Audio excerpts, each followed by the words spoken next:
They had been on tour, so they had done something called the Live Lightly tour. So they had traveled around the country, talked about sustainable fuels and all that sort of stuff. I was like, oh, cool. I'm like, so they must have really made this happen. And he had told me that he only had spent $60 on diesel fuel the entire year before. I was like, that's fascinating. I'm like, I'm into that. Just use vegetable oil and make it happen. And so when we got out there and we met with them and they were signing the papers, I said to them, I said, well, how many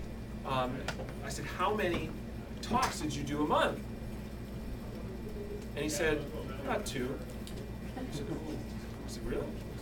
Because he was telling me, and he's like, yeah, and I'm like, so I can tell that you probably had time to find the oil. He's like, oh yeah. He's like, I'd go out like 2 or 3 days in a row just to try to find oil. And I was like, I'm like, we don't have 2 or 3 days to go around. We're doing 15 talks, a month kind of thing. So we don't have the time to get out and do that. And so what we found is that there are people out there who are selling it. So what they do is they take it from the restaurants, and then they filter it, and then they sell it cheaper than diesel, but still we're paying per gallon. So it's been kind of an interesting experience. It's a little bit of a trade-off from where we were thinking that we were going to travel for free to now that we've knocked on doors and asked restaurants, and a lot of them just say no. It's like, but you're supposed to say yes. Really. But everyone says that you're supposed to say yes, and people have not been saying yes. I don't know if we're asking wrong. We sent Ann Marie in because she's pretty than I am. Or are they selling it? Yeah, well, the online resources are the ones that sell it. Are the ones that are selling it. Yeah, Craigslist, you can find them. But they don't have a list like restaurants or No. There are.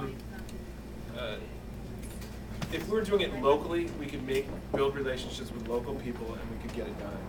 But even vegetable fuel is not the best long-term sustainable answer. Not even biodiesel. A lot of people say, oh, biodiesel is not, because it's relying on plantation, growing plants and land to actually fuel, and they're actually using, so ridiculous, they're using diesel to work on the crops that are growing. I think water's the best long term. Water, yeah, absolutely. But they're also looking at algae right now, and they're looking at algae for multiple reasons. One, because you can grow it vertically, and 2, because it blooms very, very quickly. So you can break it down, you can take the oil out, extract it, and then use that for fuel. So it's really fascinating stuff, and I think that'll kind of be the next approach. We were talking to Ann Marie's brother-in-law, or my brother-in-law, and he was talking about compressed air as a solution for running engines as well, and it's extremely possible.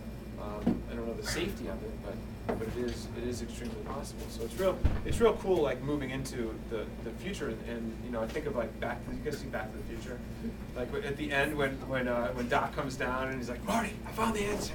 And he opens up the flux capacitor, and he's got this like garbage. He starts throwing like bananas and like soda cans in there.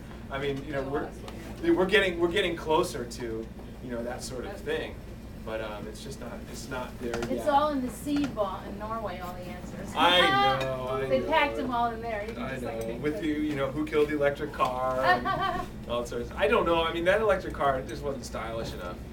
They have the new Tesla, which is cool. You guys seen that? The Tesla?